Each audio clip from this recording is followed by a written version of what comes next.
जी ma'am, देखिए ये जो मार्केट कैप कम हुआ है ना, ऑफकोर्स जो तुषार जी ने बताया उसके काफी सारे रीजन है। वन ऑफ द बोर्ड का तो प्रॉब्लम है, दूसरा एक प्रॉब्लम कि आप कंपनी स्पेसिफिक भी थोड़ा हम लोग जाएंगे यहाँ। टीसीएस तो देखिए आप 3 साल से कोई रिटर्न नहीं दिया है, -2% है 3 साल का CAGR। क्यों? हम्म। क्योंकि उन्होंने एआई में प्रोग्रेस ही नहीं किया। पूरी बिल्कुल। दुनिया एनवीडिया और वो सब एआई में जा रहे हैं, यहाँ वो बहुत ही कंजर्वेटिव थे। अब क्यों टीसीएस में कंजर्वेटिव थे? क्योंकि बोर्ड का जो 80 टीसीएस सॉरी टाटा बोर्ड का जो डिविडेंड आता है वो 80% वहां से ही आ रहा है। अब वो उनको छेड़ना नहीं चाहते थे, क्योंकि अगर वहां रिस्क लेते, क्योंकि एआई में बहुत बड़ा कैपेक्स जाता है तो उनका डिविडेंड हिल जाएगा। बाकी कोई हम्म। कंपनी उतना डिविडेंड नहीं दे रही थी। दूसरा एक टाटा मोटर्स जो अच्छी खासी बढ़ गई थी, लेकिन जो जैगुआर लैंड रोवर जो ग्लोबल थोड़ी मंदी आई उसमें प्रॉब्लम आ गया। ऊपर से अभी ये जो साइबर अटैक साइबर है। अटैक हुआ था हम्म। यूके में, उसके वजह से उनका लॉस का बहुत बड़े चांसेस बढ़ गए। जो इस बार का रिजल्ट बहुत ही खराब आया, वो एक अच्छा एक था सेगमेंट जहां ग्रो कर रहे थे, वहां भी प्रॉब्लम आ गई। टाटा केमिकल में प्रॉब्लम आ गई। और दूसरा जो नियोल साहब हैंडल करते थे ट्रेंड, और उनके जाने के बाद जैसे वो चेयरमैन बने वहां, यहाँ ट्रेंड नीचे आने लगा। आज वो हम्म। 25% गिर गया है। तो हम्म। ये जो चार कंपनीज है, खास करके टीसीएस, टाटा मोटर, ट्रेंट और टाटा केमिकल भी, ग्लोबल केमिकल इंडस्ट्री इतनी चल रही है उसके वजह से आप देखो मेजोरिटी ये मार्केट कैप गिरा है। लेकिन अभी आपको डायरेक्शन चाहिए। टीसीएस की हालत बहुत ही खराब है, हर रोज एम्प्लॉयज लूज कर रहे हैं वो। और आगे जाके एआई का बड़ा इम्पैक्ट होने वाला है जो लग ही रहा है, तो मुझे यहाँ भी बड़ी प्रॉब्लम दिख रही है। जयगोर लैंड रोवर कब आ गया रिकवर होगा वो भी थोड़ा टेंशन है। तो यहाँ एक स्ट्रांग लीडर की जरूरत है जो एक डायरेक्शन दे। लेकिन प्रॉब्लम ये हो रहा है कि नियल साहब और बाकी पूरा बोर्ड, मिस्त्री उस सामने की साइड है, वो टसल में रहे। मिस्त्री साहब को, मिस्त्री ग्रुप को पुत्र अपना स्टेक बेचना है, क्योंकि उनके जो स्टर्लिंग विल्सन है वहां बहुत बड़ा डेट है। तो ये हम्म। टसल जो चल रहा है ना, उसके वजह से आई थिंक थोड़ा काफी प्रॉब्लम में आ गई है टाटा ग्रुप। बिल्कुल। तो तपन, जैसे टीसीएस इंफोसिस का नाम लिया अभी तुषार ने, तो ये जब ये फाउंड हुई थी कंपनियां, तब क्या एक्साइटमेंट था, नए प्रोडक्ट्स लॉन्च करने की एक गुंजाइश भी थी और प्लस एक्साइटमेंट भी थी। अब क्या जो इनके फाउंडर्स हैं वो बूढ़े होते जा रहे हैं, न्यू ब्लड से और जेन जी से हमेशा कोई ना कोई इश्यूज रहते ही हैं इस जनरेशन को।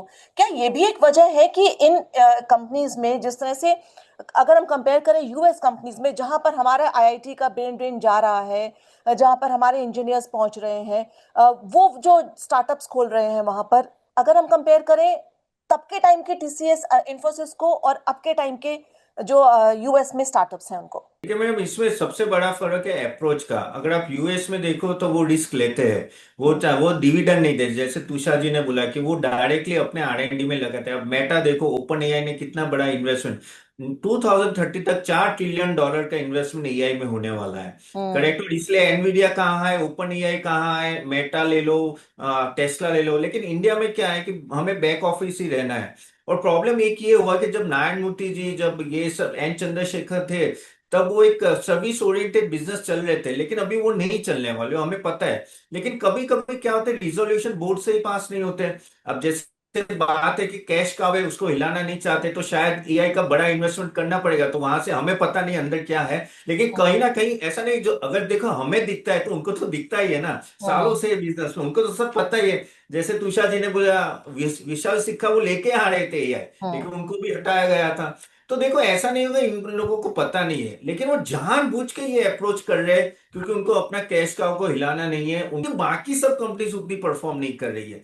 सो there are lot many things at a board level, because if you need to take a bold step, board से अप्रूवल चाहिए। जबकि वहां देखे तो इलॉन मस्क डिसीजन लेते हैं, हम्म। वहां माइक्रोसॉफ्ट में अलग है। यहाँ उस तरह का रिस्क टेकिंग एबिलिटी इंडिया में मिसिंग है। इसलिए हम लोग एआई में तो बहुत ही पीछे हैं। और सच बोलो तो अगर हम लोग अभी इन्वेस्ट करने जाएंगे तो भी बहुत ही पीछे रहे।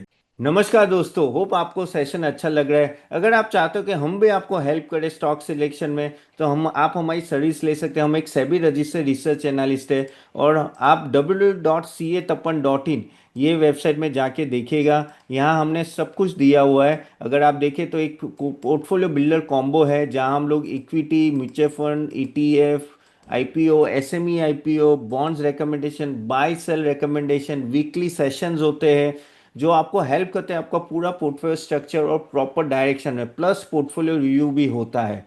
तो आप जरूर जाके देखिएगा। इवन आपको सिर्फ इक्विटी का चाहिए तो इक्विटी का भी पोर्टफोलियो अवेलेबल है, जो आप सिर्फ इक्विटी का चाहिए तो बेटर है आप एक बार जाके देखिए और समझिए।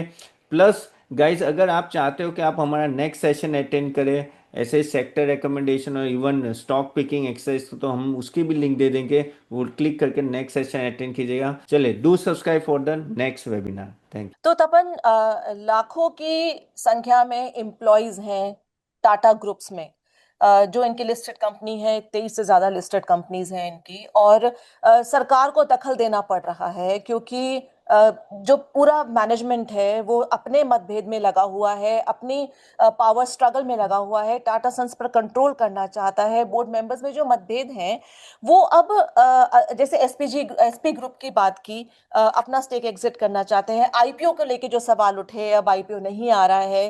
अ, ये जो लॉन्ग टर्म स्टेबिलिटी है, जो इन्वेस्टर कॉन्फिडेंस है, जो हमारे रिटेल इन्वेस्टर्स हैं, उनको क्या करना चाहिए? जिनके पास अभी टाटा के शेयर्स हैं, उनको रखना चाहिए, धीरे धीरे निकल जाना चाहिए, रिड्यूस करना चाहिए? क्या आपको लगता है ये सब देखते हुए जो इन कहानी चल रही है?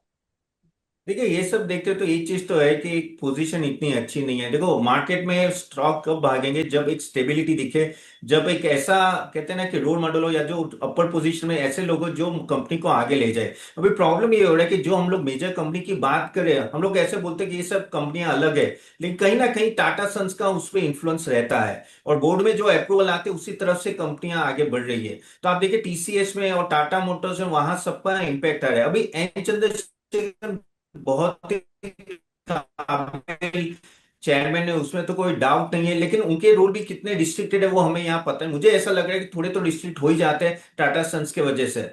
अभी उनको पूरा अपनी स्ट्रेटेजी रिवैम्प करनी पड़ेगी। अभी भी इतनी देर नहीं हुई है, लेकिन देखिए टीसीएस में थोड़ी देरी हो गई है, लेकिन अभी भी टाटा मोटर्स और टाटा केमिकल्स ले लो, खास करके ट्रेंड जो बहुत ही गोल्डन कहते हैं ना कि पल था हम्म। टाटा का, वो भी थोड़ा नीचे है, वो भी ऊपर आ सकता है। लेकिन स्ट्रेटेजी बहुत फास्ट करनी पड़ेगी। इंडिया में कंजम्पशन डिमांड है, इवन टाइटन भी अच्छा चल रहा है।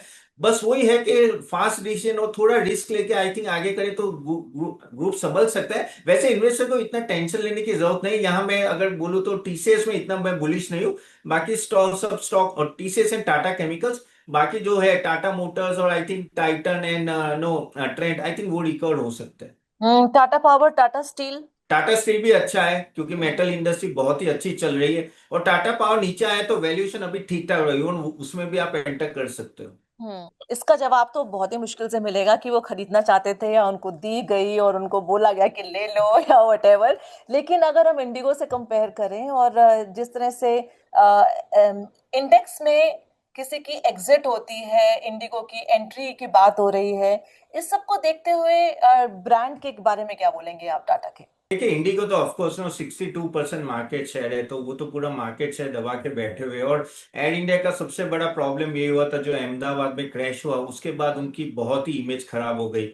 I think one of the kind crash था, तो उसके बाद बहुत ही हालत खराब हो गई, और काफी उन्होंने इंडिया और यूके के काफी सारे लाइंस भी नो आई थिंक वो डिसकंटिन्यू कर दी थी, तो उससे इंडिगो को काफी फायदा हुआ था।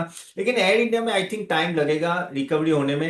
लेकिन अगर हम लोग टाटा की भी बात करें तो और एक सेगमेंट जो मैं पहले बोलना भूल गया, वो इंडियन होटल्स, वो बहुत अच्छा कर रहा है। हम्म। टूरिज्म सेगमेंट देखिए कि वन ऑफ द लीडर है जो, और वहां उनका जो ताज ग्रुप है ना, all that is doing very well. So अगर आप देखें तो टाटा पूरा डाइवर्सिफाइड पोर्टफोलियो है, और काफी सारे सेगमेंट में ग्रीन शूट्स है। अगर ऊपर के लेवल पर अगर स्टेबिलिटी आ जाती ना, ये सब कंपनीज बहुत ही अच्छी वेल मैनेजेड कंपनीज है। हम्म। लेकिन थोड़ी रिस्क टेकिंग ले और आई थिंक फोकस है कि आई थिंक रिकवरी आ सकती तो टाटा ट्रस्ट पर कितना ट्रस्ट किया जाए, इस पर सवाल है। लेकिन तपन, जैसे कि बड़े ऑर्डर्स अभी बताया तुषार ने कि मिलते थे टाटा को, प्रोबेबली वो रतन टाटा की वजह से मिलते थे क्योंकि उनका ब्रांड ऐसा था कि अगर वो एक फोन भी कर दें या मिल भी लें किसी से तो मतलब ये होता था कि कॉन्ट्रैक्ट तो हाथ में ही आएगा। अब उनके जाने के बाद क्या कोई ऐसा आदमी है जो रतन टाटा के स्टेचर का है कि वो एक कॉल कर दे फाइनेंस मिनिस्टर को या फिर प्राइम मिनिस्टर को और उनकी बात मानी जाए? इस टाइप का कुछ लगता है आपको? नहीं? देखो, नियल टाटा अभी तो आए हैं और उतना प्रेजेंस नहीं दिखा रहे आई थिंक, लेकिन एन चंद्रशेखर का काफी इन्फ्लुएंस बढ़ रहा है। I think he is coming in all the sectors, मैंने काफी वीडियोस में भी देखा है। आई थिंक उनका उनका धीरे धीरे इम्पैक्ट बढ़ रहा है और वही एक तरह से नेक्स्ट दिख रहे हैं हर जगह। So I think no, I think government में और वहां भी अगर एन चंद्रशेखर का इन्फ्लुएंस बढ़ता है तो कॉन्ट्रैक्ट तो आगे जाके मिलेंगे। और मेरे मैनेजमेंट अगर आप देखो टाटा के सभी कंपनी वो वेल एस्टेब्लिश, क्योंकि इतने सालों से बिजनेस में, तो वहां कोई हम्म। टेंशन नहीं है। सो आई थिंक धीरे धीरे आई थिंक एन चंद्रशेखर का इन्फ्लुएंस और ज्यादा हो सकता है, मुझे ऐसा लग रहा है। ठीक है, तो तपन यही यही क्वेश्चन आपसे भी है कि मोस्टली देखा जाता है कि जो 52 वीक लो पर शेयर्स चल रहे होते हैं कि चलिए अभी इन्वेस्टेड में कर लिया जाए और उसके बाद प्रोबेबली ऑल टाइम हाई का इंतजार किया जाए और मे भी पैसा बनाया जाए। लेकिन वो तब भी देखा जाता है कि चल क्या रहा है कंपनी में, क्या पोटेंशियल है वापस वहां पहुंचने का ऑल टाइम हाई पर कि नहीं। टाटा के कुछ कुछ कंपनीज में आपको लगता है ऐसा है? नहीं, आगे कुछ कुछ सेक्टर में मुझे बहुत ऑप्टिमिस्टिक, तो एक तो इंडियन होटल की जो बात की, टूरिज्म बहुत बढ़ेगा, तो हम्म। वो एक सेक्टर अच्छा है। फिर टाटा कंज्यूमर कंजम्पशन बहुत ही अच्छा रहेगा, तो आई थिंक वहाँ कंज्यूमर डिमांड भी अच्छी रहेगी। तो एफएमसीजी में एक टाटा कंज्यूमर है जो एक और एक स्टॉक आप देख सकते हो। फिर ओवरऑल अगर आप देखें तो जैसे वोल्टा से थोड़े इश्यूज चल रहे हैं अभी, क्योंकि हम्म। इसी की डिमांड, लेकिन आप वैल्यू पिक की तरह उसको दे सकते हैं। एंड आई थिंक ओवरऑल बाकी सब भी जो मैंने स्टॉक से नाम दिए वो कहीं ना कहीं, लेकिन आई थिंक जो अगर ओवरऑल अगर पूरे सेक्टर में अभी भी नेगेटिव है तो वो Tata chemical and TCS, other than that all the hmm. Companies no you can buy on this, मुझे कोई दिक्कत नहीं दिख रही है। नमस्कार दोस्तों, होप आपको सेशन अच्छा लग रहा है। अगर आप चाहते हो कि हम भी आपको हेल्प करें स्टॉक सिलेक्शन में, तो हम आप हमारी सर्विस ले सकते हैं। हम एक सेबी रजिस्टर्ड रिसर्च एनालिस्ट है, और आप www.catapan.in ये वेबसाइट में जाके देखिएगा। यहाँ हमने सब कुछ दिया हुआ है। अगर आप देखें तो एक पोर्टफोलियो बिल्डर कॉम्बो है, जहाँ हम लोग equity, mutual fund, ETF, IPO, SME IPO, bonds recommendation, buy sell recommendation, weekly sessions होते हैं जो आपको हेल्प करते हैं आपका पूरा पोर्टफोलियो स्ट्रक्चर और प्रॉपर डायरेक्शन में, प्लस पोर्टफोलियो रिव्यू भी होता है।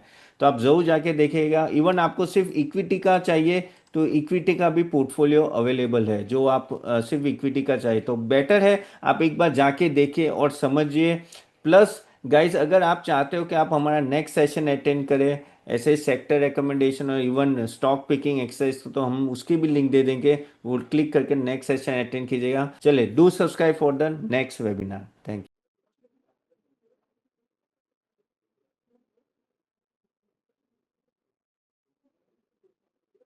Investment in market securities is subject to market risk. Read all the documents carefully before investing.